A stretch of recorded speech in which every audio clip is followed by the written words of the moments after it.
I came home that day, expecting the warmth of my wife's embrace. Instead, I found myself locked out, not just from my house, but from the life I thought I knew. The door wouldn't budge, and neither would the truth. My wife had changed the locks, and my world, forever. I was handed divorce papers like a death sentence, my heart pounding in disbelief. The woman I loved, the woman who said she loved me, had been lying for months, sneaking around with another man. I was blindsided, betrayed, humiliated. And now, all I have left is this burning need to understand why. Why did she destroy everything we built? Wes, as soon as the plane landed at Sacramento International, Wes Hardaway pulled out his cell phone. "Hi, honey," he said cheerfully when his wife Marlene picked up. "I'm back from San Diego. The plane just landed, so I should be home in about an hour after I get my bags in the car. Love you too. Bye." While driving along I-80 toward Fair Oaks, he reminded himself how much he disliked traveling for work. Wes didn't have to go often, but when he did, it usually meant being away for 2 or 3 nights, which he did not enjoy. Unfortunately, his boss, Edith Norton, didn't like traveling either, so he was the one who had to go south each quarter to represent their office. At least he wouldn't have to travel again for the next 3 months. He thought hopefully that maybe now Marlene would be ready to start a family. She wanted to wait until her freelance art business was doing well. From what Wes had seen of her work, he felt she was doing great, so he hoped she would feel more open to the idea. Working from home would make parenthood easier. At least that was his plan. As he drove down the smooth streets of Fair Oaks, past the neat homes, he started humming a classic rock tune from the airport. The melody quickly disappeared when he pulled into his driveway and saw that his garage door opener wasn't working. Frustrated, he parked and walked to the front door. To his surprise, his key wouldn't fit into the lock. He checked to make sure he had the right key, and yes, it was definitely the house key. After trying several times in vain, he gave up and rang the doorbell. Nothing happened inside. He tried again with the same result. "Hey, honey, it's me," he called out. "There's something wrong with the lock. Can you let me in?" When there was no reply, he knocked on the door, hoping that Marlene would hear him. This time he heard movement inside, followed by Marlene's voice. "The reason your key won't work is because I've had the locks changed. The garage door code is different, too." Wes stared at the door, confused. "I don't understand, Marlene. Let me in." "No, Wes, you can't come in. You don't live here anymore." "What do you mean I don't live here anymore? Of course I live here. This is my house. What's going on?" There was a long pause. Then he heard her voice again, slightly raised. "Well, it's about time. Talk to the man behind you." Wes turned around to see a man in a baseball cap walking towards him. Before he could say anything, the man asked, "Are you Wesley Hardaway?" "Yes, but who?" Before he could finish, the stranger handed him an envelope. "Wesley Hardaway, you have been served." "But what is this?" "That is your copy of your wife's request for a divorce." "Divorce?" "That is correct, Mr. Hardaway. In addition, your wife has requested that I give you this order. You need to stay at least 200 yards away from Mrs. Hardaway at all times." "What? This is unexpected. Why would I need to?" Wes stopped himself and turned back to the door. "Marlene, let me in. We need to talk about this." "What seems to be the problem here, sir?" A deep voice came from behind. Wes spun around to see a police officer standing there, ready to take action. Before Wes could explain, the man in the hat spoke for him. "Mr. Hardaway just learned about the order, officer. He needs to stay 200 yards away from his wife's home." With that, the process server handed the officer a copy of the order. The officer looked it over and then turned to Wes. "Sir, you need to leave this place immediately. If you don't, I will have to take you away for not following a court order."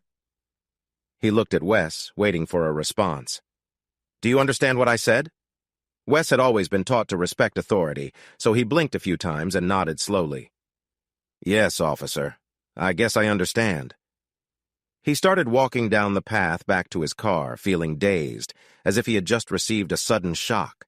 With neighbors watching, he slowly backed out of the driveway and drove away. "What do I do now?" he wondered, still in a daze. "You're safe now, Mrs. Hardaway," the officer called through the door. "He's gone." "Thank you, officer," came Marlene's voice. "I'm just going to stay in the house for a while." The officer nodded, stepped away, and left with the process server. Marlene Hardaway stood inside the front door, taking a deep breath, not of relief but of excitement. I did it, she thought happily. He never saw it coming. She felt a presence beside her. The man stepped closer and said softly, You were very strong with Wes. That was impressive. She kept looking at the front door.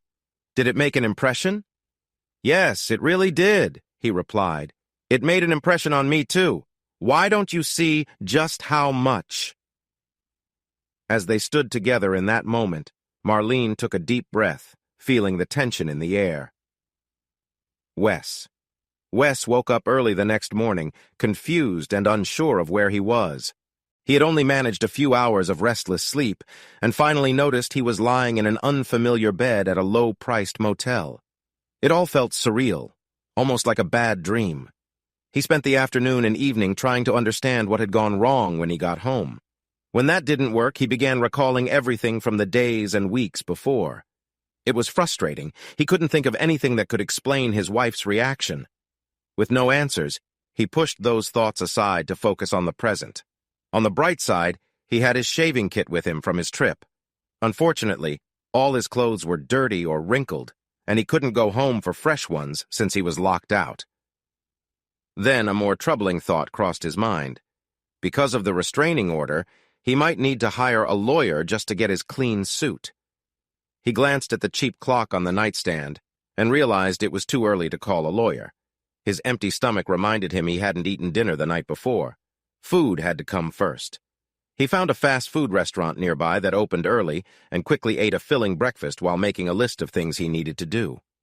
The first task was one he was particularly anxious about, calling his boss to let her know he probably wouldn't be in. Edith Norton was the type of manager who liked to keep an eye on everything her team did. Even though she had sent him to San Diego, she wasn't happy about him being away. He knew she wouldn't appreciate him missing work on the day he was supposed to return. Back at the motel, he called Edith early, hoping to leave a voicemail. Naturally, she picked up right away, and her response was exactly what he had feared. He had planned to say he had a cold, but she wouldn't accept that. Unable to come up with a better excuse, he found himself telling her the truth. She did not seem sympathetic and kept asking him questions until he revealed more details about the distressing event. Her response was far from understanding. She kept implying that he must have played a part in his wife's behavior. The only way he could convince her to let him take a day off was to mention that without clean clothes, he would probably make quite an impression. She huffed and scolded him, but eventually agreed, saying, "You'd better be at work tomorrow, in clean clothes." He muttered under his breath and quickly hung up. With that difficult task behind him, he started looking for a lawyer. There were many law firms in California's capital, but most didn't list family law as one of their specialties. After browsing online, he searched for the best family law practice in Sacramento. Unfortunately, when he called a recommended firm, he found out that his wife had already hired them. He tried contacting several more recommendations, but found they couldn't see him for weeks. Finally, in desperation, he called a small firm, hoping they might have more availability. When he reached Winston Samuels & Associates, he was relieved to learn that Mr. Samuels could see him that very afternoon. He made the appointment, but wondered why the lawyer wasn't busier. Still, he knew he needed help. "I need assistance quickly," he told himself. After finishing that task, he noticed his wrinkled pants and wasn't excited about using the motel's laundry facility. Buying a change of clothes for tomorrow would probably be the easiest solution, he decided. This thought led him to check his bank account. He felt a wave of relief when he saw his latest paycheck had been deposited while he was away. Then he thought about his meeting with Winston Samuels. I wonder how much that's going to cost. He checked the joint money market account he shared with his wife and was shocked to see it had only $1 left. I can understand her taking half, but emptying the whole account is just wrong, he thought. He finally calmed down enough to add that to his list of concerns for his new lawyer. His next task was to drive to a Target store nearby for some shopping. He found some office-appropriate slacks and a shirt, as well as socks. Carrying his new items in a red Target bag back to his car, he unexpectedly decided to drive by his house. As he slowly went down his street, he peeked through his front windows but saw no signs of life. Feeling sad, he drove back to the motel, stopping only to grab some more fast food. After a quiet lunch in his hotel room, Wes drove downtown to the law firm he had called. It was located in an older office building just a few blocks from the Capitol Mall. After checking the directory in the lobby, he took the elevator up to the 6th floor and walked to an office door marked Winston Samuels, Attorney at Law. When he entered and introduced himself, the receptionist asked him to take a seat and then went through a door. A few minutes later, she returned and invited him to follow her. She led him to a corner office and opened a door labeled Winston Samuels, Attorney at Law. The man who greeted him looked to be in his 60s, with short gray hair combed back neatly and wire-rimmed glasses resting on his nose. Wes thought, at least the attorney seems experienced. With a nod from his lawyer, Wes quickly shared what was happening at home and handed over the papers he had received.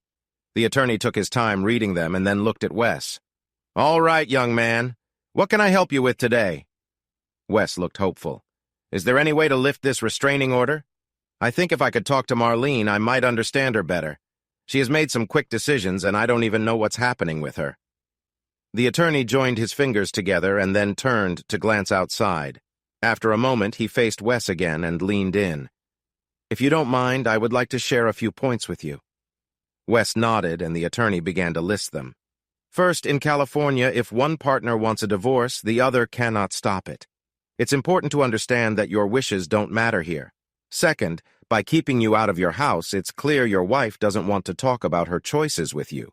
Third, with the restraining order, she has made it almost impossible for you to meet unless her lawyer is involved. Fourth, by taking control of your shared financial accounts, she is trying to pressure you into agreeing to the divorce quickly. We will get your half back eventually, but she hopes you feel the strain of finances before then, especially with your new living costs. Keep in mind, you are still responsible for the mortgage and utility bills for the house, even if you aren't living there. Lastly, your wife has been thinking about this for quite a while. "How do you know that?" Wes asked, surprised. The attorney remained calm. "Getting a restraining order doesn't happen overnight. She must have hired a lawyer some time ago. It takes time for a lawyer to prepare everything and present it to a judge. Changing locks and hiring a process server also requires planning. Clearly, she has thought this through." Wes slumped in his seat. "She never gave me any warning. Just last week, she told me she cared about me when I called from the airport." The attorney showed no reaction. Wes sighed. "I guess it's really happening. I'd still like to know why. Why would she decide to end our marriage without even talking to me?" The attorney shook his head. "I can't answer that, but I might know someone who can help. There's a detective agency we frequently work with. They are effective and priced fairly. They are also in the same building as us. If you'd like, I can reach out to them for you." "Yes, I want to know what's happening," Wes replied eagerly. The attorney called the receptionist to arrange a meeting. A short while later, she knocked on the door and told them Trevor could see Wes now. Half an hour later, Wes was outside the detective's office, noticing the door sign looked similar to the attorney's office sign. Unsure, he knocked. The door was opened by a neatly dressed, middle-aged man. "Come in, Mr. Hardaway," the man said with a smile. "I've been expecting you. I'm Trevor Samuels, the head of this agency." "Nice to meet you," Wes said, shaking his hand. Then he paused. "Did you say Trevor Samuels?" The detective smiled. "Yes, I'm Winston's brother. We both chose different paths in law. I became a detective while he got a law degree. After I left the police force, we started working together." Noticing Wes's hesitation, he added, "Don't let that hold you back. I have 25 years of experience as a detective in San Francisco. Now let's head to my office and chat." Trevor quietly listened as Wes shared his concerns. "Your brother says I can't stop this divorce," he finished, "but I want to know what's really happening. It's hard enough to have everything change so fast. It's humiliating that she would lock me out and ask for protection. I want to know why she did that." Trevor nodded. "I understand your feelings, and I'm confident we can find some answers about her actions. But I don't need to do an investigation to guess why she filed that order, if you're being truthful and have never been harmful to her." "Never! I would never do that!" Wes quickly interjected. "In that case, it seems your wife might be preparing for her future at your expense." Wes looked puzzled. When her friends ask about the divorce, she can simply say, "I had to get a restraining order against Wes." From then on, people will see you in a bad light, and they may think they know why she locked you out and filed for divorce. You'll be looked down upon while she, looking innocent, doesn't have to say anything negative about you, Trevor explained. Wes was shocked. I can't believe she would act that way. Trevor nodded knowingly. She has set this up very cleverly, Mr. Hardaway. The only question remaining is why she has chosen to do it. I think I can get some answers for you pretty quickly, maybe as soon as next week. That would be great, Wes replied, shaking the man's hand. For the rest of the afternoon, Wes followed his lawyer's advice to protect his finances, but what he had learned earlier kept bothering him. The next morning, Wes arrived at work on time, only to be stopped in the lobby by Edith Norton. Well, I see you're here, Mr. Hardaway. I hope you're ready to handle the workload that's piled up on your desk after your recent conference and personal matters. He thought, I really don't like that woman, but he simply nodded and hurried to his cubicle. By skipping lunch and working hard, Wes made a decent amount of progress on his tasks. However, all his concentration faded when Trevor Samuels called later that afternoon. We have some news, Wes. Our researcher found some information I think you'll want to see. Can you come in tomorrow to discuss it? Can't you just tell me now? I don't mean to be secretive, Wes, but our policy is to share findings in person. All right, Wes said, a bit reluctantly. I'll try to get some time off. Unless you hear from me, I'll be there first thing in the morning. Miss Norton was exactly as stern as he had feared. Mr. Hardaway, I don't care what's going on in your life. You can't just leave work whenever you like. I've been understanding so far, but if you insist on being absent tomorrow, it will count against your vacation time, understood? Yes, ma'am, he answered quietly, not worried about losing a vacation day. What did it matter? The vacation I planned with Marlene is off anyway. Trevor Samuels was in a good mood when Wes walked into the office the next morning. We got lucky, he told Wes. Come on in and I'll show you what I mean. He led Wes to his desk and turned the computer screen so Wes could see it. The detective clicked on a file, and the screen showed a strange image of Wes's house from across the street. Don't worry about the picture, Trevor assured him. That's a special lens that makes it look odd, but you can still see what you need. A moment later, a silver car appeared from the left of the screen. The car turned into Wes's driveway, the garage door opened, and it pulled inside. Soon, the garage door closed, and after a moment, the screen went dark. Wes looked confused. What was I just looking at? Trevor clicked the mouse and the scene reappeared. Then he paused it. Look at the date and time, he said, pointing at the screen. That's yesterday at 11:35, Wes said, still unsure. That's not your wife's car, is it? Trevor asked. No, she drives a Honda. Then it hit him. Oh, she must have had a visitor. Exactly, one who has a way to get into your garage. He clicked again, and Wes watched the garage door open, the car backed out, and drove away. The time was 1:32 p.m. on the same day. Wes felt uneasy. Well, I guess it didn't take her long to meet someone new. Trevor wasn't done. He fiddled with the mouse and opened a different file. As the video played, Wes realized it showed the same car pulling into the Hardaway garage. When Wes looked at Trevor, the detective pointed to the time date stamp.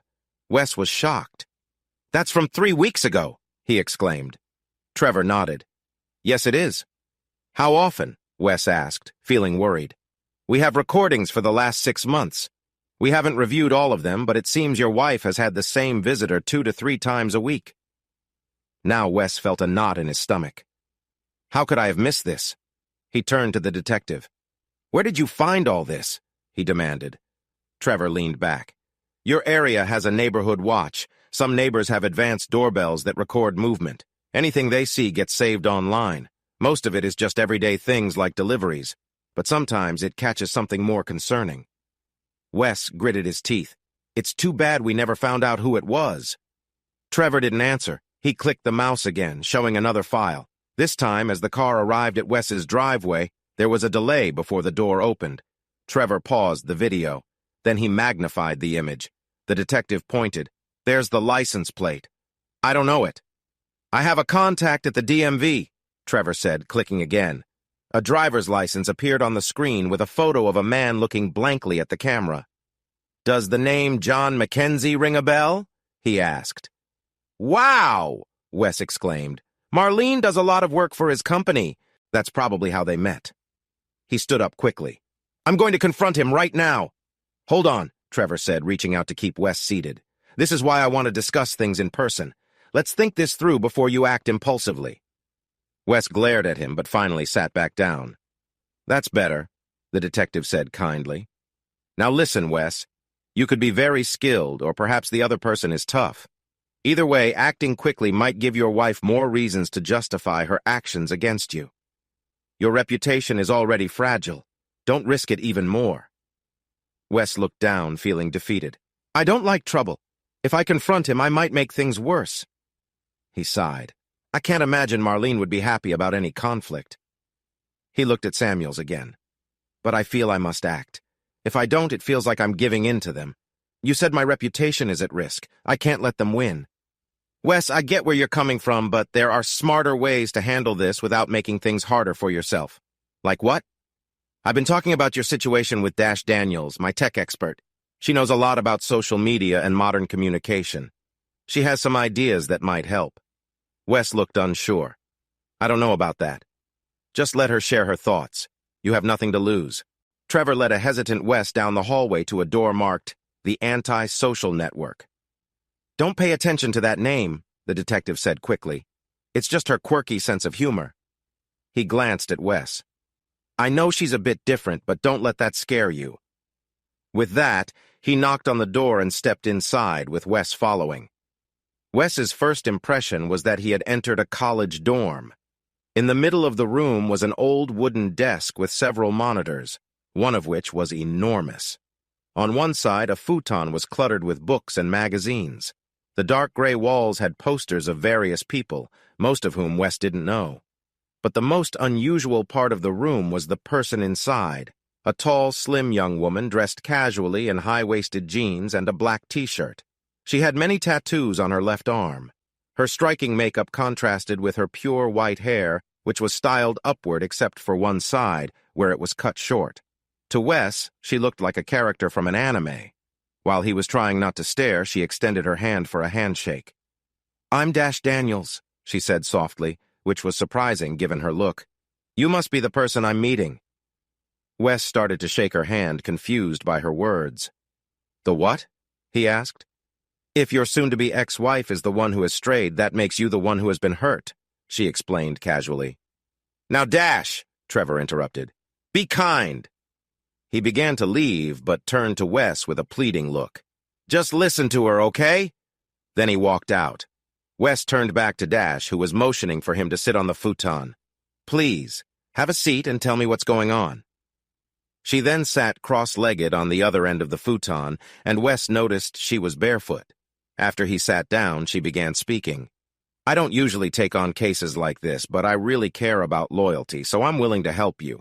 I already know some basics from my dad, but—" "Wait, Trevor is your father?" Wes asked, surprised. "Yep," she grinned. "And Winston is my uncle. I guess you didn't know this is a family business. Anyway, I hear your ex has put you in a hard spot. If we're going to change that, I need to understand what happened and how you feel about it. The whole story, you know?" "Not exactly," Wes admitted. "And you'll have to forgive me, but I don't really understand what you do or how a tech expert can help me. No offense." "None taken," she smiled. "As you heard, I do a lot of online research for my dad and my uncle. But my main focus is online networking and managing how people are seen. That's what you need if you want to counter what your ex is doing." "But," he hesitated. "Look," she said gently, "do you spend time online? Do you use Facebook, Twitter, or watch YouTube? Any of that?" "No, not really." "You mean never?" Despite her dark lipstick, she had a warm smile. "Okay, let's go over a little guide to social networking. Many people are online almost all the time. That's where they get their news, meet people, and find entertainment. It might seem invisible to you, but for those engaged, it's a huge deal." She saw the doubt on his face. "Think I'm exaggerating? There are people on YouTube who make a lot of money just sharing their gaming experiences. There are tons of small businesses that sell online without stores but make big profits. There are big brands whose most important voices are internet stars, not movie stars. It keeps going. There are ideas, songs, and phrases that spread quickly in society, and if the mainstream media doesn't catch on, you might never hear about them. On the other hand, there are celebrities out there getting great or terrible press just online, and their success depends on how people react in spaces like Twitter. But how does any of this relate to me? Honestly, I'm not sure yet. But my job is to find a way to catch that unseen audience's attention and win them over. If I can do that, your ex will be outnumbered. Can you really do that? We'll find out. But if you're willing to try, I need you to tell me your story again, and this time focus on how it made you feel, what you thought, and how you reacted. Those are the feelings that drive people, emotions, not just facts. Wes paused for a moment before shrugging.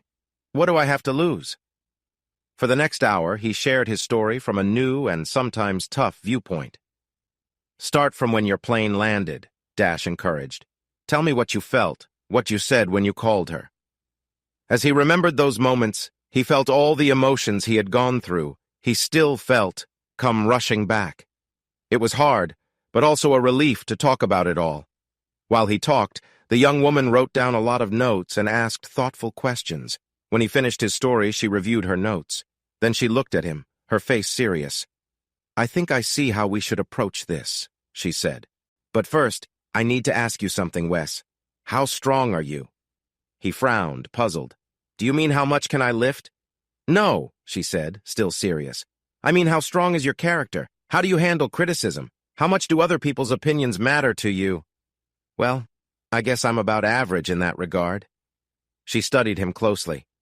Well, I guess we'll find out. I don't get it. She leaned back on the couch. Every good story has what they call an arc. She made a half circle in the air with her finger. The main character starts strong, then something unexpected happens, and the character faces difficulties until it reaches the lowest point. After that, things can get better again. The audience wants to cheer for the main character, but they need to see the struggles first. We need to show your story arc, Wes. I'm still not sure I really understand, but if it means facing some challenges, I'm already there. A sad smile touched her lips for a moment. We'll see. She straightened up, looking focused. Okay, here's what's next. Be ready for a quick trip with me. I'll call when it's time. Can you do that? Sure, he replied. But if it's during work hours, my boss will complain. I'm already on her list of troublemakers, so a little extra won't matter. Great, she said, jumping up with excitement. I will enjoy this, she smiled, shaking his hand. I really value honesty. Wes left the building, trying to recall everything that had just happened. What did I do to end up like this? He wondered. And what have I gotten myself into now? A day later, Wes was having a late lunch at his desk when his phone rang. It was Dash. Can you come pick me up? She asked. We have a short window of time, and I'm not sure when we'll get another chance. My boss won't be happy, he answered with a sigh, but that's nothing new. I can be at your office in 20 minutes. Miss Norton wasn't pleased with Wes's request, but since he had finished his work, she reluctantly agreed. Just remember, this personal time will count against your vacation, she called after him. When he reached the building, Dash was waiting outside, dressed casually. You've changed your look, he joked, but she was quiet. We're going to your house, she said, catching his attention. You know I can't be there if Marlene is home. Don't worry, she assured him. My dad saw her leave just before I called. He'll keep an eye out while we're there. Okay, so are we going to sneak in? Nothing that dramatic. You just need to go through what happened the best you can. What events? When you got home from the airport. All right, and what will you do? He asked. I'll be recording everything, she said with a smile. What? Why? It's simple, Wes. We need to give your audience some background before sharing your story. He shook his head, confused. Audience? I don't have any fans. She grinned. Not yet, but that's not the point now. I want you to tell me again how you felt during that experience. What were your emotions at that time? Well, when I drove up to the house, I was excited to see Marlene, but when I couldn't get in the door, I felt frustrated and a bit annoyed. And when she told me she had locked me out, I was stunned. Going from excitement to confusion to sadness so quickly really shocked me. I just couldn't understand what was happening. The rest, dealing with the process server, the orders, the police, only made the confusion and sadness worse.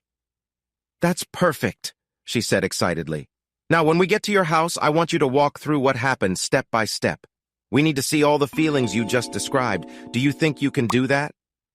"I don't know," he said uncertainly. "I'm not the best actor." "I don't want you to act," she replied. "Just show me what you did and remember how you felt. I'll guide you through it. Now give me your cell phone." After she did something to it, she pulled out a new device. "Take this Bluetooth earpiece. It will let me talk to you while you go through what happened." As they approached his neighborhood, it seemed quiet. When he parked in his driveway, Dash helped him with the earpiece, making sure it was hidden. Then she called him on her phone. Speaking softly, she asked him to get out and walk to his front door. As he did, he noticed Dash on the sidewalk with a second cell phone recording everything. "Don't look at me," she said. "Just try to get inside your house like you did earlier." Wes turned away and stepped onto the porch. As he fumbled with his house key, he felt memories creeping back, darkening his mood. "Ring the doorbell, Wes," he heard in his mind. He pressed the button, remembering how frustrated he had felt. "Now knock on the door," a voice urged, and he knocked firmly, feeling the old irritation of not getting into his own home. "Marlene is yelling at you from the other side now," the voice continued. "She was telling you she had changed the locks." Then came the big news. She wanted a divorce. Wes stepped back, recalling his shock. It wasn't just her words, but the sharpness of her voice that stuck with him. He tried to argue, but she was firm. "The process server is coming up behind you," the voice in his ear said. Wes turned to see Trevor Samuels, wearing a cap pulled low, walking toward him with some papers. He handed Wes a copy and began reading from it. The words seemed confusing, but Wes stared as if they held an unwelcome truth. He turned back to the front door.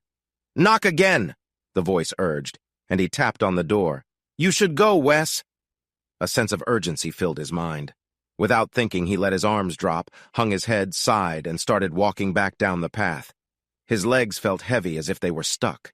His once happy world had collapsed, and ahead was only a fog of sadness. "Walk to your car," Dash's gentle voice reminded him, and he slowly made his way to the car door, avoiding eye contact. He climbed in and slumped in his seat. "You were great, Wes. I got some amazing footage," Dash said excitedly as she got in beside him. He started the engine and drove out of the neighborhood toward downtown. "But there wasn't a police officer," he began. "We don't need him," she replied casually. "He wasn't in the shot. Besides, only you and Marlene know about him." She reached over and gave his shoulder a friendly squeeze. "That was incredible, Wes. You really captured everything. Can we not talk right now?" The sadness in his voice made her withdraw her hand quickly. For the rest of the ride, she mostly looked out the window, but occasionally glanced at him. By the time they reached the Samuels building, she had made up her mind. "Park in the lot," she told him, and when he looked at her questioningly, she added, "You're coming with me." She led him to her office and invited him to sit on the futon. Then she disappeared for a moment and returned with 2 bottles of drinks. They sat together and enjoyed their drinks in silence. Once they finished, she grabbed 2 more bottles. After they had drunk most of the second, she tried to start a conversation. "You really got into that, didn't you?" she asked. He stared off, then sighed. "Yeah, I guess I did. It all came back to me out there. The shock, the confusion, the sadness. I suppose I never really dealt with it." She nodded. "I'm sorry to put you through that, Wes. But honestly, your feelings will really touch the audience." He took another sip and looked at her. "I still don't see how this will help." "I'm going to use that video to begin your story. It will take you lower before we can bring it all back up to a positive ending." His expression turned sour. "So you're promising me tough times, huh?" "Exactly," she smiled. "But remember, it all turned out well for others in the end." "Yeah, but only because they had America helping them." She nodded and grinned wider. "Yep, and you have me on your side. It won't even be a fair fight." Then she stood up. "But for that to happen, you need to leave now and let me work." "Okay, Dash, for some reason I trust you." He stood too. "Thanks for the drinks." She moved closer and, to his surprise, gave him a brief gesture of encouragement. "Hang in there, Wes. I know it's tough right now, but things will get better, I promise." As he drove back to the motel, he felt a bit more hopeful. However, that good feeling didn't last into the next morning. There was no sign of Edith Norton, and the grind of his daily work quickly wore him down. The only bright moment was a call from Dash that afternoon. "Can you come over after work? I've got something I think you'll find interesting." With that to look forward to, the last couple of hours passed a bit faster. When he walked into Dash's office, she had him sit in one of the desk chairs and turned the big monitor around for him. "To understand what we're doing, you need to watch a little YouTube first," she said. "Have you heard of Gossip Gertie's Back Fence? No, should I know it? You definitely should. Right now, Gertie has one of the most popular channels on YouTube. Let me show you." On the screen, an ad for beauty products played, and Dash waited impatiently until she could skip ahead. When she did, the screen filled with a cheerful backyard scene with a white picket fence. Some lively music played in the background. The words, "Gossip Gertie's Back Fence," appeared in the sky. Suddenly, the scene shifted to a set with a desk covered in white fencing. Behind it sat an animated hostess in a colorful outfit reminiscent of the 1950s. "Oh, am I glad to see you!" the woman exclaimed excitedly. "I'm Gossip Gertie, and I just heard the juiciest news. Let me share what happened." With that, she began to tell a series of lively stories, sharing interesting news, helpful tips on style, and product suggestions. Behind her, colorful images and videos filled the screen, bringing her words to life. After a few minutes, Dash paused the show. "All right, I think you understand the idea. What do you think of it? Is this just a hobby for her?" "Hobby?" Dash laughed. "This is her full-time job. She can actually earn money doing this? Advertisers pay a lot to be featured on popular shows on YouTube. How much do they make? Let me put it this way. The host of a show with 1 million subscribers can earn just over $50,000 a year." He whistled. $50,000? That's pretty good. She smiled at him. Last year, Gossip Gertie's Back Fence had around 100 million subscribers. 100 million? That means she's making $5 million a year. He stopped, amazed by the number. Dash moved around the desk to sit in the chair across from the screen. "So here's the thing. For a show like this to succeed, it needs a constant stream of content. A lot of that comes from publicists, advertisers, and product promoters, but Gertie needs even more to keep her audience. That's where I come in. Sometimes I send her stories that I think she'll find useful. If she likes it, her show has a strong influence on her viewers. That's what I want to do with your story. Get it to her to help you get noticed." "So why would she be interested in my story?" he asked. "Simple," she said. "I'm going to present you as a symbol for everyone who's faced a sudden end to a relationship.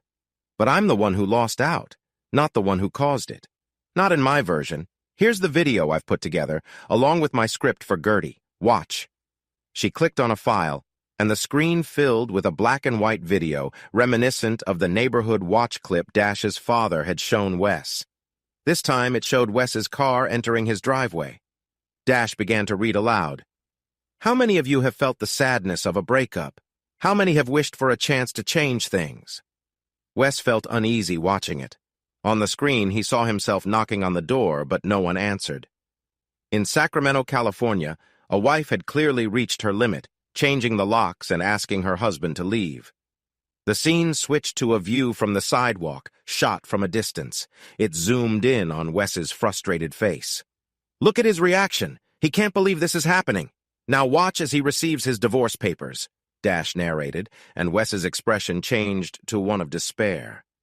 "And now for the final moment," Dash continued. "The husband has to walk back to his car and leave her life. It's hard to watch someone face the results of their choices." The screen showed Wes walking away slowly, his mood clear. Dash glanced at Wes, expecting him to be upset, but was taken aback by how strongly he reacted. "That was so embarrassing," he said. "Do we really have to show it like this?" She gently patted his arm. "I'm sorry, Wes, but this is the best way to tell the story." He shook his head, unsure. "All right, if you think that's best. At least no names were used. I hope no one figures out it's me." The young woman looked down, not answering. The next day at work, Wes received a text from Dash late in the afternoon. It said, "You're live on Gertie.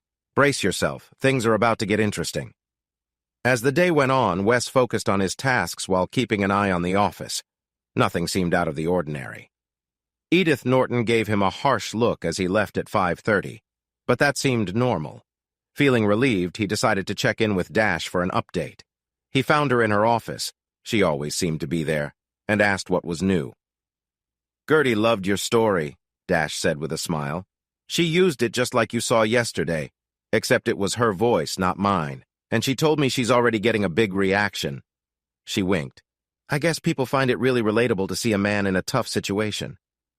"But that's not who I am," he protested. "Yeah, but they don't know that. Anyway, your story is getting attention online. Someone on TikTok grabbed a shot of your face and sent it to her network, and now it's being shared everywhere. I'm also seeing posts about it on my Facebook accounts, which means it's really picking up speed."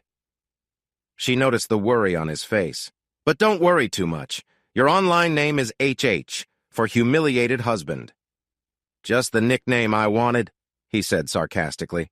"So what happens next?" "We'll wait another day for this to grow. Then we move on to phase 2. What's phase 2? "Oh," she said cheerfully, "that's when we change how people see you." He felt uneasy. "Do we really have to?" "Yes, Wes, you can't grow if you don't first face some challenges. I don't think that's what Newton meant." "Yeah, but Sir Isaac didn't know about the internet. He spent the rest of the evening feeling down, and it took a while for him to fall asleep in his small motel room. Because of this, he overslept and had to hurry to make it to work on time. As he entered the lobby, he noticed the receptionist giving him a cold stare. As he walked down the hallway to his cubicle, he saw her quickly pick up her phone to make a call.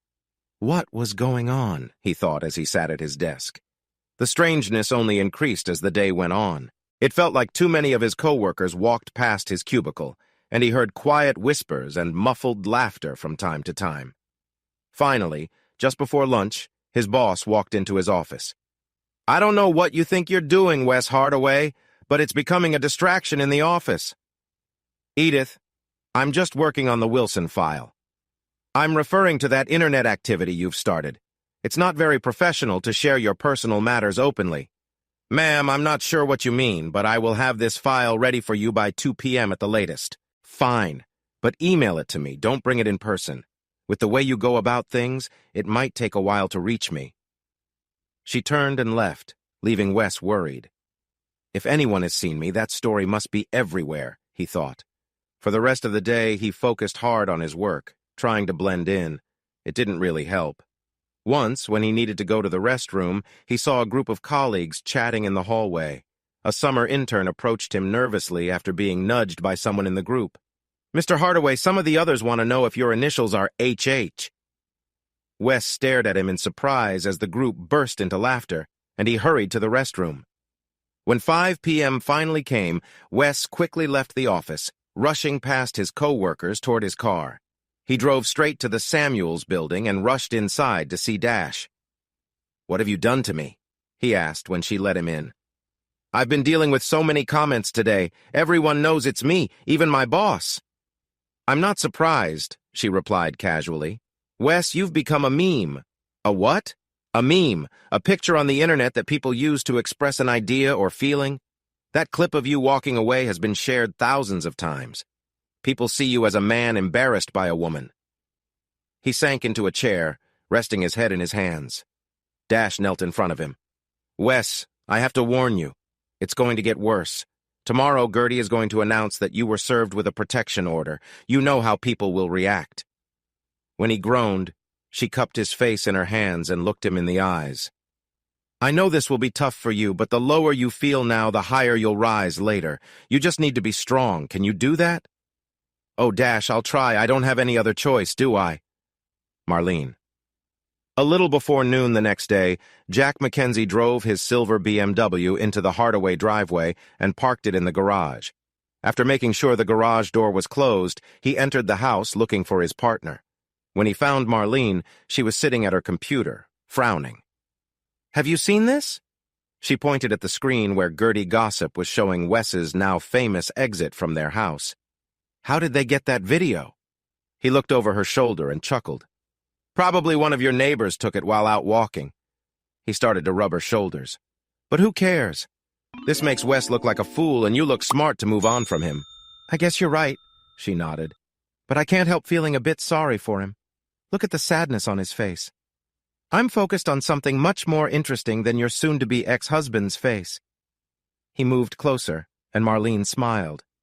You know, I think we can find something better to do than watching mindless videos on the internet. Why don't you join me for a moment? Yes, he replied, eager to please.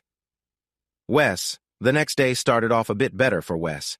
He still caught stares as he entered work, but the excitement about his situation seemed to have calmed down. I can handle this, he thought. But his peace was interrupted mid-morning when he got another text from Dash. Gertie, Part 2 is out. You're the star. Stay calm. Feeling uneasy, he opened YouTube and found the Gossip Gertie channel. After waiting through an ad and the show's introduction, he watched in shocked disbelief as the influencer shared details of his life. As a clip of him knocking on his front door played in the background, Gertie said, "You've all seen my segment on the humiliated hubby, but now his story has taken another troubling turn." The clip showed a server delivering papers to Wes. It turns out that it wasn't just divorce papers he received. The big news is that he also got a restraining order.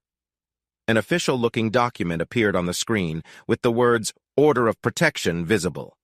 "And that's not all," Gertie continued. "This order requires our humiliated hubby to stay at least 200 yards away from his wife at all times." It's not hard to imagine what circumstances led to that kind of action. No word yet on any charges being filed, but we'll keep an eye on that. All we can say to the wife is we hope you're safe, and to humiliated hubby, good riddance. And we hope you face the consequences of your actions. Oh no! Gertie seemed to have put a target on my back. I really need to get out of here. Usually there was a familiar noise in Wes's office. Phones ringing, machines buzzing, people walking by. But now the sound outside his cubicle felt different, more like an uneasy whisper. It made him stop in his tracks. He looked up and saw several co-workers talking among themselves, shaking their heads and glancing disapprovingly at him. He kept checking for a chance to slip away without being noticed, but the crowd only seemed to grow. He tried to focus on his work, but people kept passing his cubicle, quietly sharing criticisms that he was meant to hear. Suddenly, the chatter quieted and the crowd parted as Edith Norton entered his space. "Mr. Hardaway, I warned you about behavior that could hurt our office. Normally, your personal life is your business, but not when serious claims are involved." "But I never harmed Marlene," he exclaimed. "Then why did she feel the need to seek protection?" she pressed. "Why do you have to stay 200 yards away from her or face consequences?"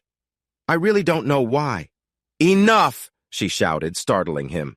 "This company does not tolerate such behavior, Mr. Hardaway. You'd know that if you spent less time online and more time reading the employee manual. But being unaware of company policy is no excuse. You are dismissed. You're no longer an employee here, effective immediately." Wes was dumbfounded. "But," she cut him off. "You will be paid for your work so far, and you'll receive an additional check for 2 weeks' pay as a parting gift. Now I need you to leave the office right away. Take nothing but your jacket. Any personal items will be sent to you later. Ralph here will escort you out." She nodded, and the security guard stepped forward. "Mr. Hardaway, we won't have any problems, will we?" Wes was in shock. He shook his head, allowing the guard to guide him away. The murmurs behind him grew louder. Once he got in his car, he slumped in confusion. A sharp knock on the window made him look up to see Ralph directing him to the exit. Wes started the engine and drove off slowly. He had no idea where to go, but soon found himself at the Samuels building. As anger replaced the shock of losing his job, he hurried to Dash's office.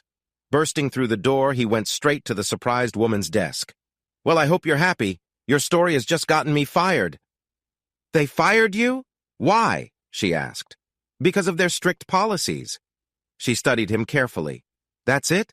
"Oh, yes. Norton just let me go. They'll mail my severance." "That's great," she said, leaping up. "Don't go anywhere, Wes. I'll be right back." With that, she dashed out of the office. Feeling puzzled by her excitement, Wes sat on the futon. As the adrenaline faded, he began to feel tired. He was nearly asleep when Dash returned. She sat down next to him. "Oh, Wes, I'm really sorry you had to go through that. I knew Phase 2 would be tough, but I didn't expect your company to act so quickly." She took his hands. "This was the hardest part, Wes, I promise. We'll let things calm down tomorrow, then we'll start Phase 3. "Oh, no, what now?" "Don't worry. This is when things begin to get better.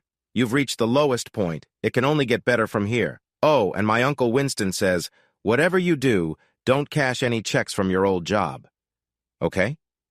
You talked to your uncle about this? Yes. And he was clear. Don't accept any checks from your firm without his say-so. Wes looked at her, confused. That's easy for him to suggest, but I'll run out of money really soon.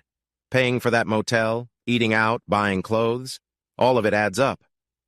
She frowned. Right. I hadn't thought of that. Then her face lit up. How about you move in here? You want me to live in your office? Sure. I spend a lot of time here. There's a space back there that I made into a bedroom, and we turned the restroom into a proper bathroom. But I can't do that. Where would I? Oh, don't worry. You can sleep on the futon, just until we figure things out. Seeing his hesitation, she squeezed his hands. It's silly to waste money on a motel. Now that you're not working, you'll probably be here a lot, so it'll be more convenient. When he didn't reply, she suggested, let's grab some dinner and talk. She took him to a small bistro, and over dinner he shared everything that had happened at his office. She listened with sympathy and didn't say much. When they finished, she insisted on paying. Back in her car, she turned and smiled. You know what? We're really close to your motel. Why don't we stop by? You can pick up your things and check out, and I can take you back to the office. Though he still had doubts, he was too worn out to argue, so he let her drive him to the motel. He didn't have many belongings, so it didn't take long to settle the bill and head back downtown. Once he'd brought his bags to her office, she helped him set up the futon as a bed. Then, while she went to change, he switched into something more comfortable and settled under the blanket.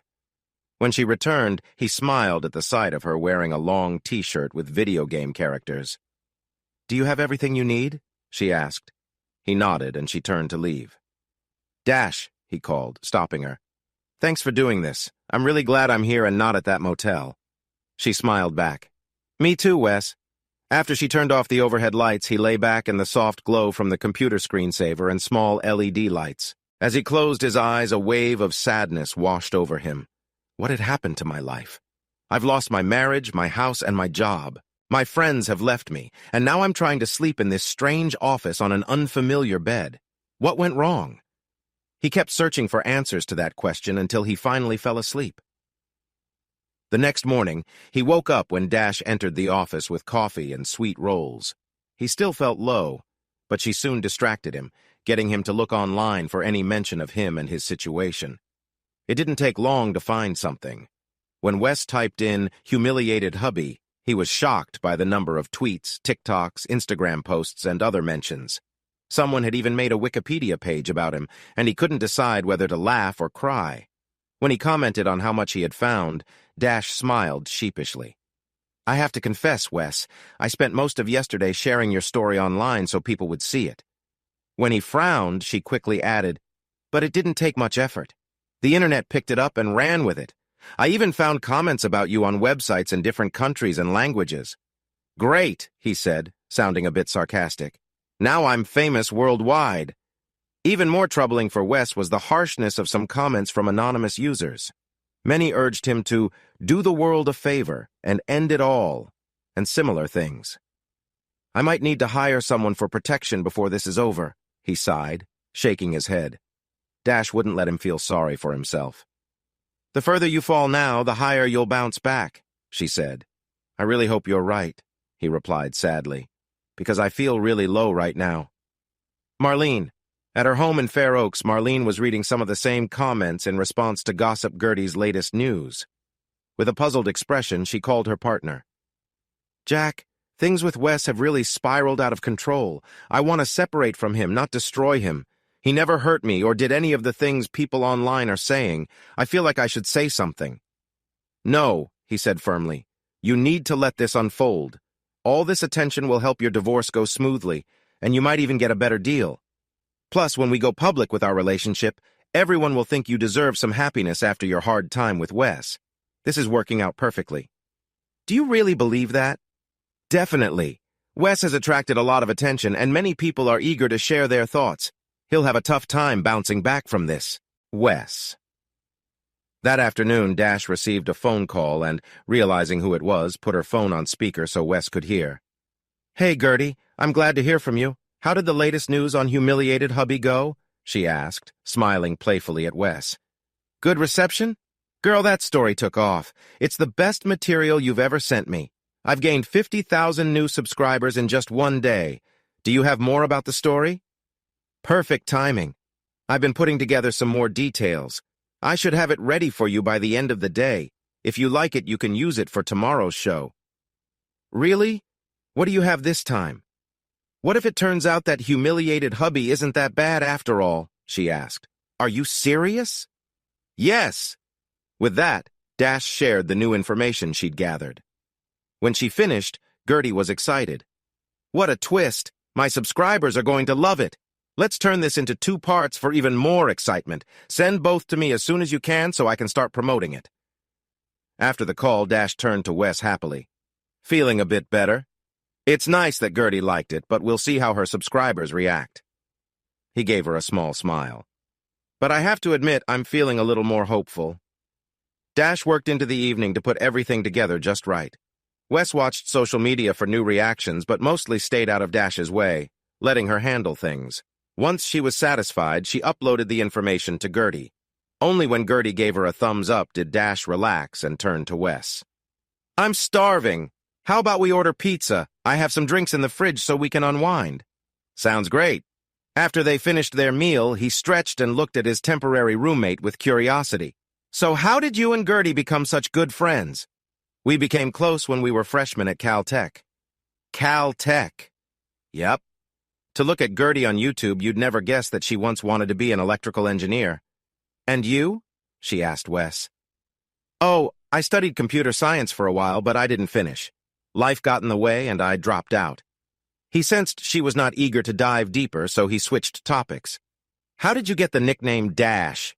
Did you run track or something? She shook her head and smiled. Actually, Dash is short for Dashiell, like the writer Dashiell Hammett. My dad has always loved detective stories, especially The Thin Man and the Maltese Falcon.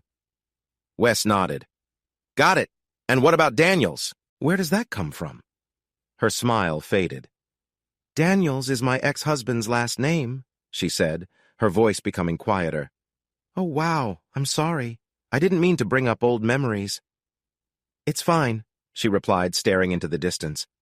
When I went off to college, I was the typical rebellious girl wanting to escape Sacramento. My ex, Joey, was a real troublemaker, and I was drawn to that kind of excitement. He led me into some tough situations. Bad choices, parties, you know the usual stuff young people get into. I really liked him.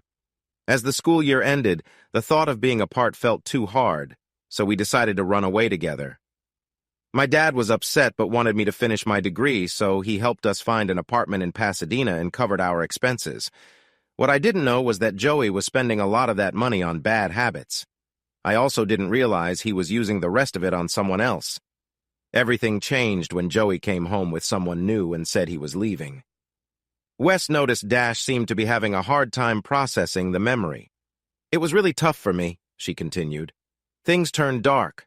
The money vanished, bills piled up, and I ended up without a home for a while. Luckily, my dad found me and brought me back home. It took time, but I got my life back in order and found a way to support myself, and here I am. That sounds incredibly hard, Dash. I really feel for what you went through, and I'm sorry I brought it up. It's okay. It's long enough ago that I've mostly moved on. She paused. Oh, and just so you know, I kept his last name because I didn't want to forget that part of my life. I wanted a reminder of what I went through. If I could start over, I might change it back to Samuels, but I've gotten used to it. That must have been really tough on you. Yeah, but at least I understand some of the challenges you've faced. Without thinking, Wes stood up and hugged her. After a moment, she hugged back. Ain't we a pair? She said with a little laugh when they separated. The next day, they sat together in front of Dash's big TV waiting for Gertie's new video. Wes was getting impatient with the slow loading, but Dash reassured him that it was likely due to heavy traffic.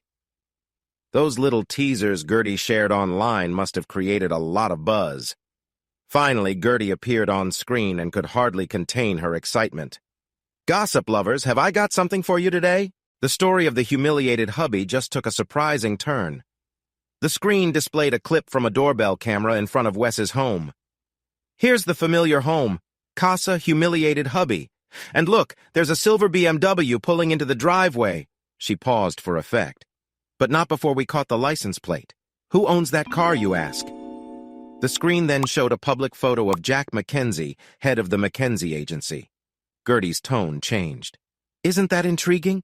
Mr. Jack Mackenzie, whose agency buys art from the wife of humiliated hubby, has stopped by to offer support. But wait, let's check the date on this footage. She pointed at the corner of the screen. That's 3 months before Mrs. Hubby filed for divorce, and it looks like Mr. Mackenzie visited her multiple times during that period, as the screen showed images of the car arriving. Now, I'm not judging Mrs. Hubby for seeking comfort. What I'm saying is, there's a lot more to this story than we first thought. And Gertie promised more juicy gossip in the next episode, so viewers should subscribe to her channel. With that, Gertie moved on to another topic, and Dash turned off the TV. Both jumped to their feet and cheered. Wes gave Dash a big hug. That was amazing! You're amazing! He looked at her as if seeing her for the first time, then leaned in to express his respect. After a moment, she smiled, matching his excitement. They shared a warm moment together. But before they could linger, there was a knock on the office door, and they quickly stepped apart as Winston Samuels' secretary peeked in. I hope I'm not interrupting. I was looking for... Oh, there you are, Mr. Hardaway. Mr. Samuels wanted to talk to you if you're free. Of course, Wes replied quickly. I'd be happy to meet with Mr. Samuels.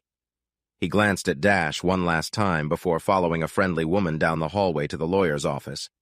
Winston Samuels was waiting and welcomed Wes inside. I was interested when my niece told me about your job situation. He looked at Wes thoughtfully. I hope she mentioned not to cash any checks from your old job or sign anything they might send you. Yes, she did, and I didn't. Good, the lawyer continued.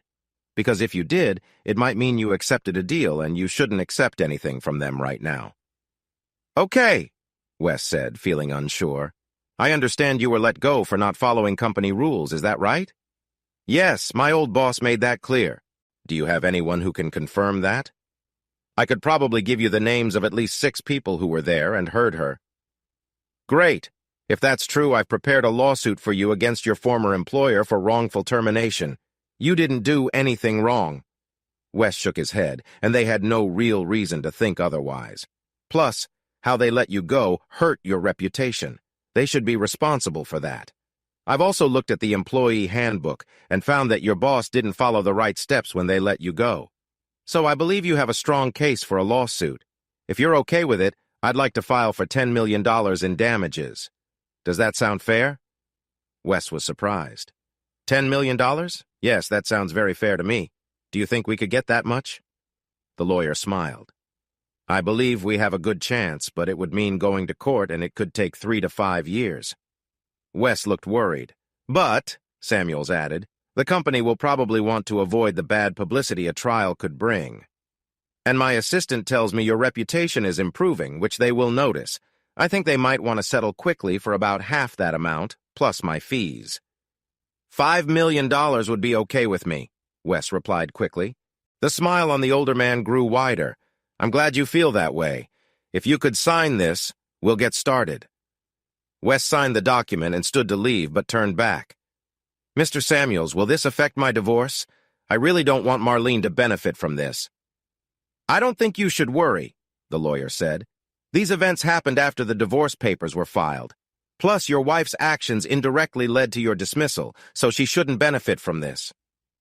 Excited by the news, Wes hurried back down the hall to Dash's office. When he entered, she was busy with her work. When he tried to share his news, she interrupted. Can it wait, Wes? I'm busy with another client.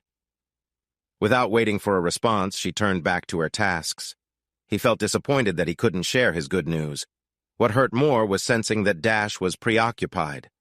Finally, he spoke up. I think I'll go for a walk. When she didn't reply, he turned and left. At street level, Wes headed toward the Capitol Mall. He walked along the sidewalk until he reached the Tower Bridge and stopped to look out at the Sacramento River. But his mind was elsewhere. I shouldn't have pushed myself on her like that. No wonder she doesn't want to talk to me now. Still, I thought she showed some interest. Maybe that was just out of kindness. He watched as workers loaded supplies onto a boat. Why did I even get involved with her? She's so different from anyone I've ever liked. But there's something about her. It seems pointless. She's clearly not interested in me. I'm just her client, nothing more. When he returned to the Samuels building, Dash was still focused on her work, and the distance between them didn't feel smaller that evening. Meanwhile, while Wes was at the mall, Marlene was calling Jack Mackenzie angrily from her office. When he answered, she didn't bother with a greeting. "Did you see that gossip show on YouTube?" she demanded. "How did they get that video of you coming into my garage? You said you were careful." "I was careful," he replied. "One of those video doorbells must have caught me. How was I to know they store everything they record? I want to know who told them to go looking in the first place. I wonder if Wes could have had something to do with this." "Wes? That doesn't make sense. You're talking about the guy everyone calls the humiliated husband. Do you really think he'd do that to himself? He didn't know anything anyway." "I get that, but it has to be someone." "Yeah, I'd love to find out who it is if we could figure it out. This is really messing up our plans." "I know, and I just hate it." Her tone softened. "You know what would make me feel better? Why don't you come over and hang out with me?" He paused, unsure. "I'm not sure if that's a good idea. I don't want to end up in another video.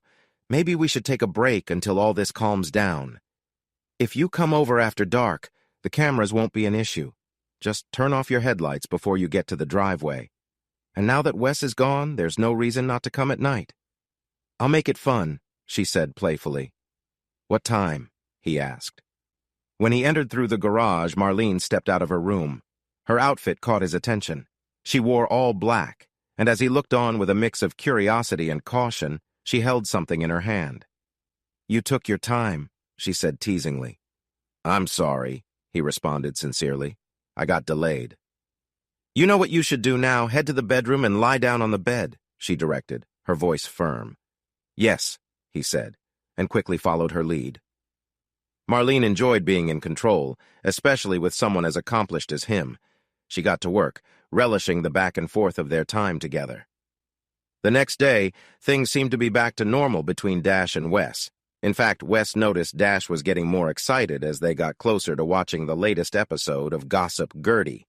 When it was time, she invited Wes to sit with her in front of the big screen. After the usual introduction, Gertie appeared, her energy clear. "I know many of you are curious about the humiliated hubby story. Last time I shared that his wife Marlene," her photo showed behind Gertie, "was seeing Jack Mackenzie from an advertising firm. Could that be why she asked her husband to leave? But some of you are worried about possible abuse. Remember, Marlene got a protection order against her husband. Maybe it was humiliated hubby's actions that led her to someone else." Gertie decided to check police records. Surprisingly, there were no complaints or calls about him. How strange. Maybe Mrs. Hubby wanted to embarrass him further.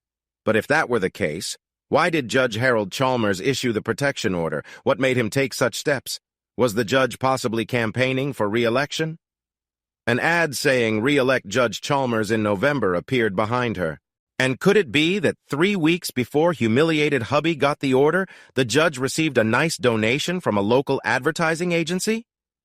She pointed at a list of donors, highlighting Mackenzie Advertising Agency, $10,000. Gertie tilted her head and smiled at the camera. "I'm not saying the judge acted because Mrs. Hubby's boyfriend contributed to his campaign. You can think what you want. What I do believe is that humiliated hubby deserves an apology." "Wow, that's impressive," Wes said as Dash turned off the video. "That should give Marlene and her new partner something to think about." He nearly hugged Dash but held back. "Dash, you're brilliant. That seemed convincing to me." "Thanks," she replied. "But the real test is how the audience reacts." She smiled at him. "Why don't you grab us some lunch? By the time you're back, we should know more." When Wes returned with food, Dash called him over. "Come look at this," she said excitedly, pointing to her screen.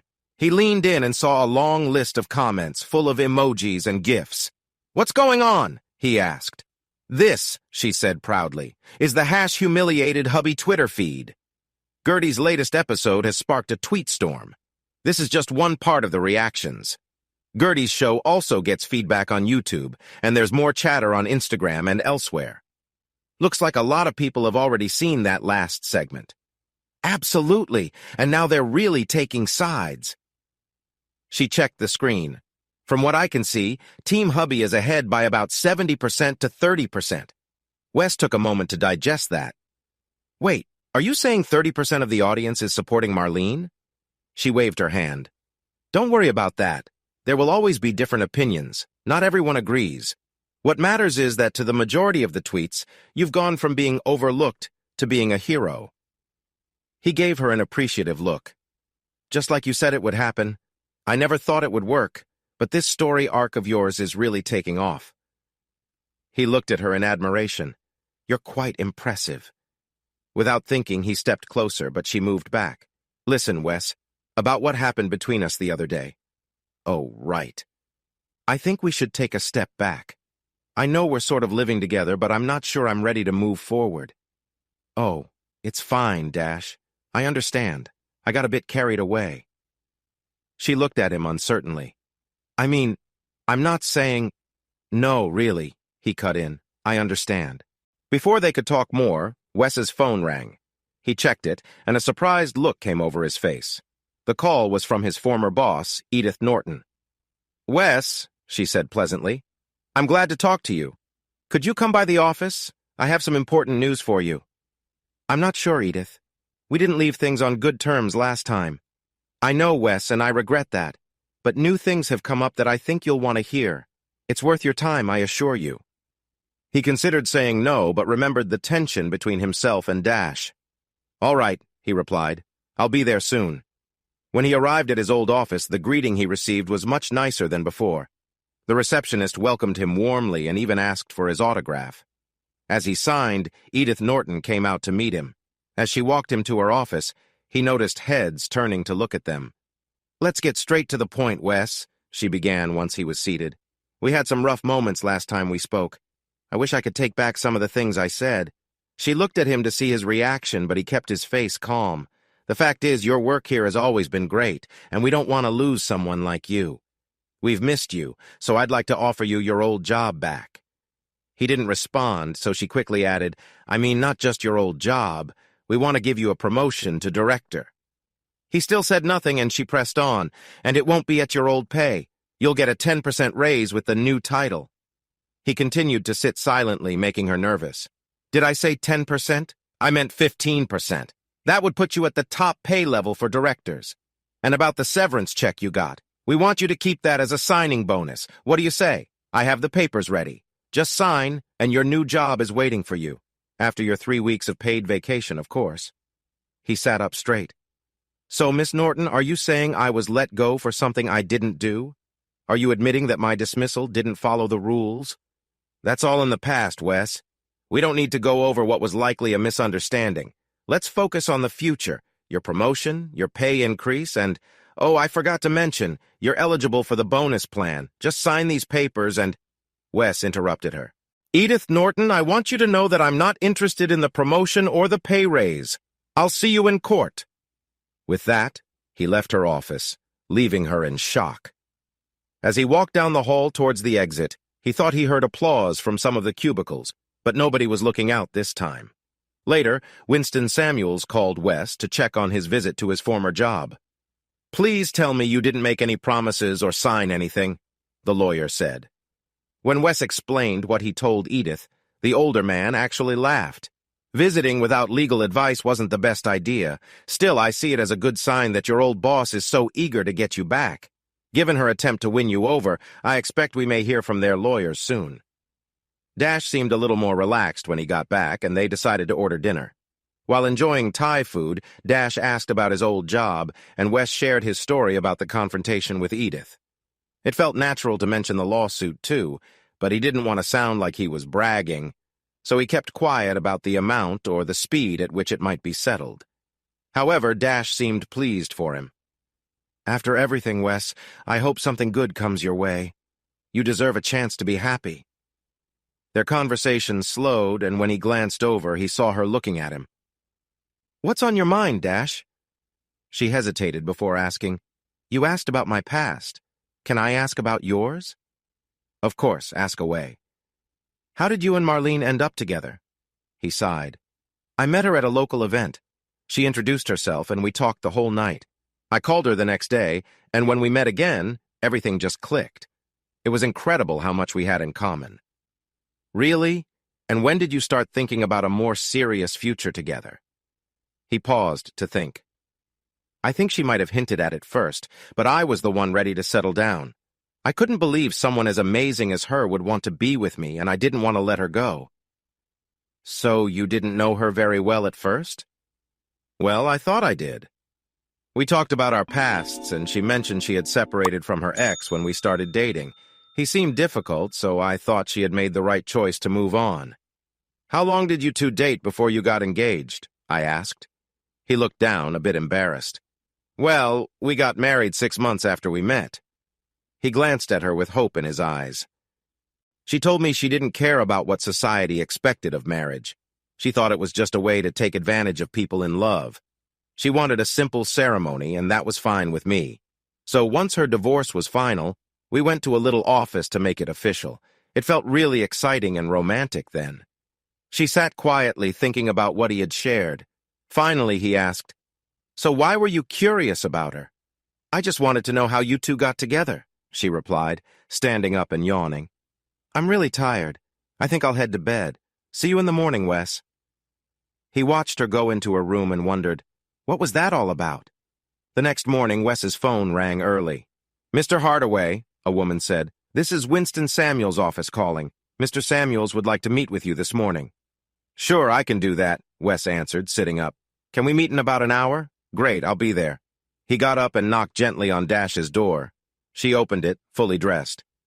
Good morning, Wes, she said. Who was on the phone? That was your uncle's office. He wants to see me in an hour. Can I use your shower? He looked down, feeling a bit messy. I think your uncle would appreciate it. Dash let him in, and he quickly freshened up. When he came out, he was happy to see Dash had made coffee and got some croissants. You need caffeine and carbs for a good breakfast, she said with a smile as they enjoyed the food. As he walked to the attorney's office, Wes found the receptionist waiting for him. He's expecting you, she said cheerfully. Winston Samuels looked serious as he invited Wes to sit at his big desk. I've been talking with the people from your old job, he said. Unfortunately, we couldn't agree on the $5 million we mentioned before. Wes felt a wave of disappointment, but the attorney's expression softened into a smile. I managed to get you a settlement of $6. $5 million. I hope that works for you. $6? $5 million? Are you serious? Wes exclaimed. They're also covering my fees, which is good because they can be quite high. The only thing is you'll need to sign a non-disclosure agreement and not talk publicly about the settlement. Will that be okay?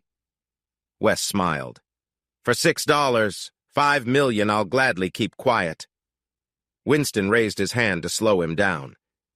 Just remember that both the IRS and the state of California will take their shares first. After taxes, you'll get about half of what we discussed. Wes thought about that and smiled again. $3. $25 million is more than I ever dreamed of. The higher amount would be nice, but I'm not complaining. Then he grew serious. But I'd prefer if you didn't mention this to your family here. The older man nodded, understanding. I never share a client's situation without their permission. Thank you. I appreciate that. Before Wes went back to the anti-social network office, he made a quick call. When he returned, Dash was waiting eagerly. So what did Uncle Winston say? He kept a straight face. Do you have any plans for tonight? He asked casually. No. Why? She wondered, sensing a change in the mood. Good. I'd like to take you to dinner as a thank you for everything you've done for me. Have you ever been to the Firehouse restaurant? I'd love to go, but isn't it really expensive? Shouldn't we go somewhere else? She replied. He smiled. I already made reservations. I don't think it's too fancy for a thank you to someone who has helped me so much, and it seems fitting because I just got good news about my settlement. Her eyes lit up with excitement. Oh, Wes, congratulations, I'm so happy for you. Then she paused, looking a bit worried. The Firehouse, tonight? I don't have anything nice to wear, and I need to fix my hair. Don't worry about that, he assured her. Don't worry about what? She asked, confused. Don't change your hair. Why? I thought you didn't like it. Actually, it took me some time to get used to it, but now I think it looks good on you. Okay, she agreed slowly, but she quickly went into her bedroom. A few minutes later, she came back. I still need to go shopping. I've only been to thrift stores for years. She grabbed her car keys.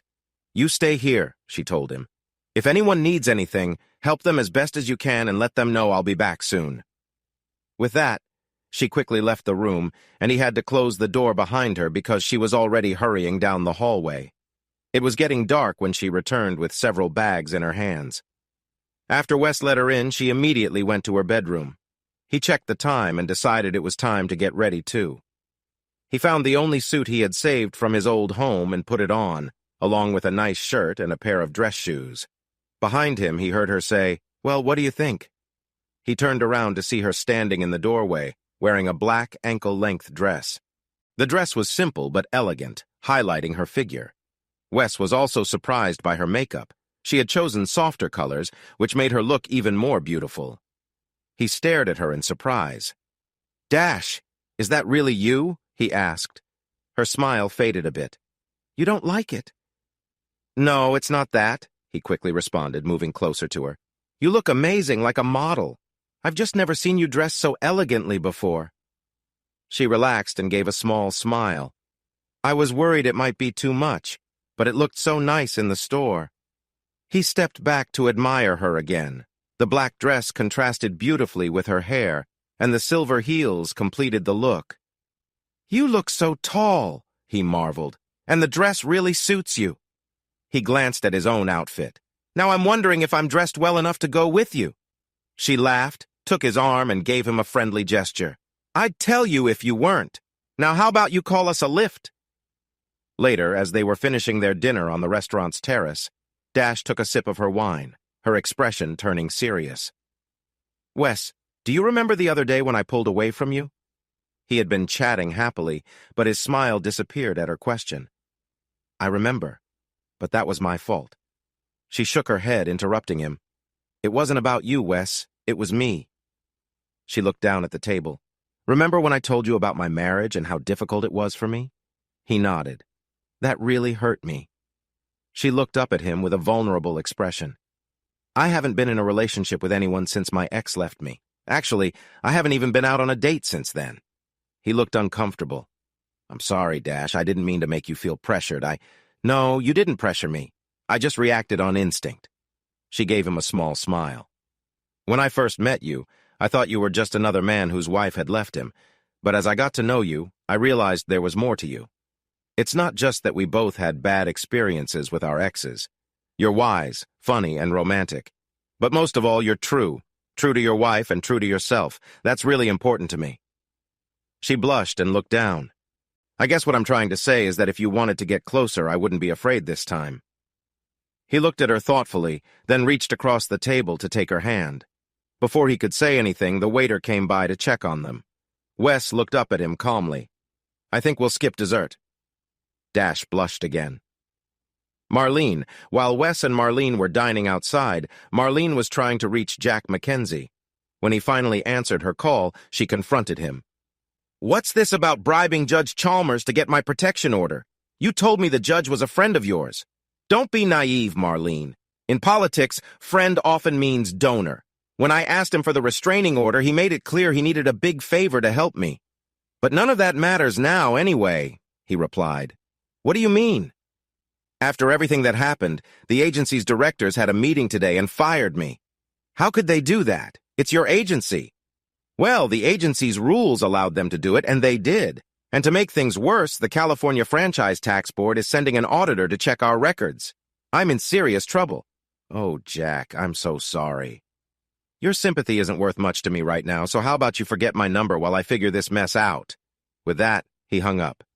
"Oh no, what do I do now?" she wondered aloud. "Wes, are you sure this is where you want to go?" the Lyft driver asked as he dropped Wes and Dash off outside the Samuels building. They were too caught up in their conversation to notice. Waving to the night watchman, they quickly made their way to the elevator and rode it up to the 6th floor. Once inside Dash's apartment, he reached for her, but she gently stopped him. "Wait here," she said, stepping away for a moment. "I'll only be a minute." He was checking his phone when he heard her voice behind him. "You can come in now." He hurried to her bedroom door and stopped, amazed by what he saw. The room was lit by soft candlelight, and Dash stood in the center, looking at him with a warm smile. "Oh, Dash!" he exclaimed. She held out her hands to him. "I want to be with you, Wes," she said earnestly. "I can't wait any longer." He moved closer and embraced her gently, holding her close. After a moment, he carefully led her to the bed. As she lay there, looking up at him, he quickly changed into something more comfortable and knelt beside her. "It's been a long time, Wes," she murmured. "Please be gentle." "Of course," he whispered, leaning in to kiss her forehead. Sensing her unease, he wanted to help her feel better. "Why don't you turn over?" he said gently. When she did, he started giving her a nice massage for her neck and shoulders. At first, she was tense, but soon his calming touch helped her relax. After some time, he worked on her back, making her sigh in relief. Next, he moved to her feet, rubbing them in a soothing way. Slowly, he worked his hands back up, helping her sink deeper into relaxation. Then he asked her to turn back onto her back and gently rubbed her face, providing comfort and making sure she felt safe. As they lay together, Wes pulled her close, enjoying the warmth between them. They shared a quiet moment, feeling connected and at ease with each other. Wes held her warmly, grateful for their closeness. They stayed together, enjoying the peaceful bond they shared. Underneath him, she made soft sounds of comfort, feeling blissful and carefree. With a happy shout, she stretched and they both fell back together, sharing a moment of true connection. "Wes, Wes, Wes," she whispered. When he felt her tears, he was briefly worried, but when he pulled away to check, she opened her eyes and smiled. "That was really wonderful, Wes. I don't remember feeling like that before." Then she leaned into him, resting her head on his shoulder. He woke early the next morning and lay on his back, thinking. After a little while, he got up and dressed quietly so he wouldn't wake her. Then he went for a short walk. When he came back, Dash was awake and dressed. As he entered, she looked at him, concerned. "What's wrong, Wes?" she asked. "Where did you go?" "I just needed some time to think." "What were you thinking about?" she asked, trying to hide her growing worry. He sat down across from her, looking serious. "This whole situation with my marriage, my home, and my job has made me rethink the future. Everything used to seem clear, but now I'm unsure about what I want to do and where I want to be." He noticed the worry on her face and continued, "I'm not originally from Sacramento. My dad was in the Army and we moved around a lot. After my dad passed, my mom brought us here because she had family in California. And now that she's gone, I don't have any family left here. I realized this morning that I have no ties to Sacramento anymore." He showed her his phone. "My realtor texted me that she expects to get an offer on the house soon." He took a sip of the coffee she made him without noticing her reaction. "I lost my job, but I didn't really like it anyway. Thanks to your uncle's help, I have some time before I have to find another one. Once the divorce is finalized, it will be my last tie to both Marlene and Sacramento." He shrugged. "The city is fine, but it doesn't feel special to me, if you know what I mean." She nodded, but her face still showed concern. "I've been thinking about all of this, and I believe I want to leave and start fresh somewhere else. Maybe the Pacific Northwest. I hear it's beautiful. Anyway." He paused, feeling a bit awkward. "I'm sorry, Dash. I know this is a lot to ask, but would you consider coming with me?" She was taken aback, but quickly gathered herself. "You want me to go with you? For how long?" He looked uneasy. "As long as you want." "But how long do you want me there? I don't want you to leave." She gasped and hugged him tightly, not letting go for a while. Eventually, he gently pulled away. "I know I'm asking for a lot, Dash. Leaving your family and job is huge, and you don't know me that well yet, but—" "Please, just listen," she interrupted. "Wes, your only problem is not understanding when someone is saying yes to you." She smiled at him warmly, and he finally realized she was on board.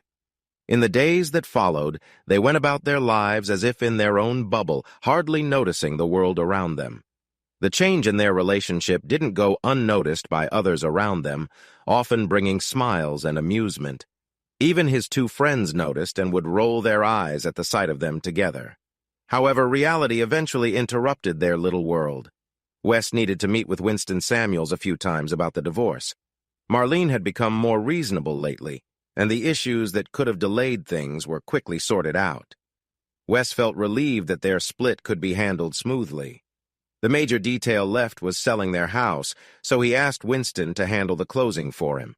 Winston also had some documents for Wes to sign related to his settlement with his accounting firm. Wes was happy with the outcome, but chose not to mention it to Dash just yet. Meanwhile, Dash had her own work to finish, especially for her father. Nervously, she went to tell him about her plans to leave with Wes. "Dash, are you sure you want to do this?" he asked. "I still remember what happened when you left with Joey. I just don't want you to get hurt again." She readied herself for the talk she knew was coming. "It's not the same, Dad. I'm older now and more careful with my feelings. Plus, Wes is nothing like Joey. He's calm, focused, and does not have any problems with habits. When we went out to dinner the other night, we just shared some wine with our meal." "I know," her father said, catching her off guard. "I've looked into him." When she frowned, he added, "What? You didn't think I'd let him get so close to you without checking on him?" "I almost lost you once. I won't risk that again." She wanted to argue, but he stopped her. "Wait, you haven't heard everything I've found out." He smiled reassuringly. "From what I discovered, he seems like a good guy, reliable, smart, and hardworking. People at his workplace have spoken well of him. And there's more, Dash. He's been a loyal partner. The only thing I can criticize him for is being a bit gullible about Marlene, but I'd rather someone trust their partner than be suspicious. All in all, I think you've made a good choice. I'll miss having you around, but if you want to be with him, I support you." "Oh, Dad," she exclaimed, wrapping her arms around him. He hugged her back tightly, realizing she hadn't called him Dad in a long time. When they pulled apart and she returned to her chair, he pointed toward the law offices. "I'm glad you two won't have to worry about money issues like you did with Joey. Still, it makes me sad to think about you closing your business. You're really talented at it. I depend on you more than you know." She laughed. "Just because I'm with Wes doesn't mean I'm quitting. I can run my business from anywhere as long as I've got my laptop and good internet." She smiled widely. "You won't be getting rid of me that easily." "I'm happy to hear that, Dash." Then his expression grew serious. "Now there's something else I need to share, and Wes should hear it too. Can you see if he can join us?" Confused, she went to find Wes. When they both returned, Trevor sat on the edge of his desk. "I have some important news that might affect you both. The word is that Jack McKenzie, your former wife's associate, has been let go from his agency and is being looked at for possible tax issues." Wes shrugged. "I'm not feeling sorry for him." "And there's more," Trevor continued. "I've also heard he and Marlene aren't together anymore. In fact, they're not even in touch." Wes and Dash shared a glance. "Good," he said firmly. Dash turned to her father. "This is interesting, Dad, but why is it such a big deal?" Trevor looked at them. "It's not what's happened that matters, it's what might happen next. Wes, your ex has lost her support. Right now, she has no new partner or way to sell her art. I think she might try to reach out to you." "What?" Dash gasped. "Good luck with that," Wes replied. "I don't want anything to do with her again." Trevor nodded. "I understand, but don't underestimate her. If she tries, she could delay your divorce. She could have her lawyer raise objections or suggest counseling that would slow things down. Dash has mentioned your plans to leave town, but Marlene might try to put a stop to that for a long time." "But why would she do that?" Wes asked sharply. "For one thing, the longer you're married, the longer she has a place to stay and a way to support herself. Secondly, this gives her more time to try and win you back. The longer you're married, the more chance she has to come up with a new plan. If she hears about your financial situation, she might even try to get money from you to let the divorce go through." Wes was taken aback. "You don't know the half of it," Trevor continued, explaining what else he had found. By the time he finished, both Wes and Dash were shocked. As they walked back to Dash's office, Wes looked frustrated. She was concerned because she had never seen him this upset. "What are you going to do, Wes?" she asked softly. "What I really want is to confront her," he said firmly. Seeing Dash's worried expression, he quickly added, "But don't worry, I won't do that. After everything she's put me through, I just wish I could find a way to make things right." She thought for a moment. "I think I might know someone who could help us." He looked puzzled, but then smiled. "Gertie," they said together. "Let me text her and see if she'd be interested in another segment for her show," she suggested. When she sent the message, it only took seconds for her phone to buzz with a reply. She read it and grinned, turning the screen so Wes could see it. "I want it, I want it, I want it," the message read. They quickly got to work, putting together the information Trevor had found in a way that Gertie could use. They had been focused for a couple of hours when Wes's phone rang. Dash saw who was calling and noticed the anger on Wes's face. She decided to step into her bedroom to give him some privacy, but she could still hear the tension in his voice. When it seemed like the call was over, she came back. "As you guessed, that was Marlene," he said to her. "Looks like your dad was right. She wants me to meet her at our house tomorrow to discuss some last-minute details. She also hinted that she might want to talk about getting back together. And I told her I would let her know later. The big question is how soon we can gather the information for Gertie and when she could share it on her channel. If we can get it to her today, I bet she'll want to share it right away. It might mean a late night for us, but I think it would be worth it. Let's do it." "Okay, I'll inform Gertie about our plan." "Great," he said. "I'll call Marlene back and tell her I can meet her tomorrow afternoon. Hopefully that will give Gertie enough time." Dash smiled and held up her phone. "Based on her reaction just now, I don't think you need to worry too much." Marlene. The next afternoon, Marlene was nervously checking herself in the mirror when Wes arrived in a rideshare car. At first, she was surprised, but then she realized this could work to her advantage. If nothing else, she would be able to give him a lift back to his place. If all went well, he might stay longer. As he stepped onto the porch, she opened the door for him, eager to greet him. When he came in, she smiled warmly and tried to keep things friendly. "Don't rush," she reminded herself. "This is about building connections, not putting on pressure." She invited him to sit on the couch while she took a chair facing him. She crossed her legs comfortably, feeling somewhat confident. "Do you have the papers we need to sign?" he asked. "I do," she replied, placing them on the coffee table. "Before we get into that, I need to say something," she began, taking a deep breath. "Wes, I want to apologize. I've made some big mistakes and treated you badly. This whole divorce situation feels like waking up from a bad dream. I can't believe my choices. I was selfish and unkind, and I wish I could make it up to you." He opened his mouth to respond, but she continued. "I think realizing we might sell the house made me see what I've done wrong." She smiled softly. "We had so many wonderful times here when we were hopeful and happy. Now, thinking about losing that is hard for me." She leaned forward slightly, her eyes glistening with emotion.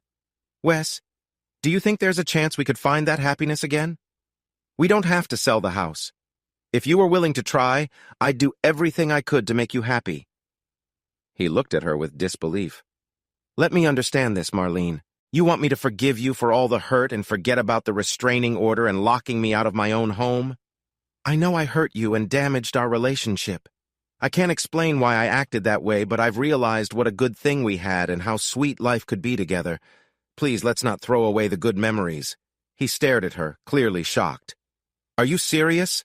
he said sharply, and she recoiled. "Let me be clear. I'm an accountant. I deal with what is real. Marlene, you are a big issue in my life. The sooner I can move on, the happier I will be. Now please give me the papers to sign and I'll leave. With any luck, it'll be the last time I see you." Feeling shaken, she handed him the papers from the real estate agent. As he took them, she saw a car pull up outside, running but not parked. He quickly signed, stood up, and headed for the door while she searched for words that could change things. Before she could say anything, he turned and gave her a slight smile. "Have you heard of Gossip Gertie?" he asked. She couldn't help but wince. "I think you should check out her latest show. You'll find it interesting." With that, he opened the door and walked out to the waiting car. "Everything okay?" Dash asked. He nodded, smiling. "Everything is just fine." As they drove away, Marlene rushed back to her computer, opened YouTube, and found the Gossip Gertie channel. She watched in increasing anxiety as Gertie began her introduction. Then on the screen behind her, a label read, "The Truth About the Humiliated Husband." "Hello, everyone. I hear you want to know more about the humiliated husband and his not-so-honorable wife. Well, I have the final piece of their story. It turned out that she wasn't pursuing a divorce just for marital issues. No, she wanted out to explore another relationship. Behind Gertie, a graphic of a protection order was displayed. She even managed to influence a judge to get a protection order against her husband to ruin his reputation. Quite harsh, right? But that's not all. We did a little digging to learn more about her with help from some of you out there. Guess what? Wifey was not an innocent caught in a tricky situation. It turns out the whole marriage was a trick, a scheme that she pulled on not just one or two, but 5 unsuspecting husbands. That's right, our main character was actually husband number 5, but he had no idea at the time. Our clever antagonist, let's call her Mrs. Machiavelli, came up with quite the plan. She would find a good man, charm him into marrying her, and then leave him once a wealthier one came along. This is the trick Mrs. Machiavelli managed to pull off again and again, getting better with each attempt. She had a crafty way of keeping her last husband busy while she worked on her next target, and her plan might have gone smoothly if it weren't for some of Gertie's busybodies revealing the truth. This time, it looks like Mrs. Machiavelli's latest plot has been stopped. Her pick for husband number 6 is now tied up with a tax issue. And what about husband number 5, our main character?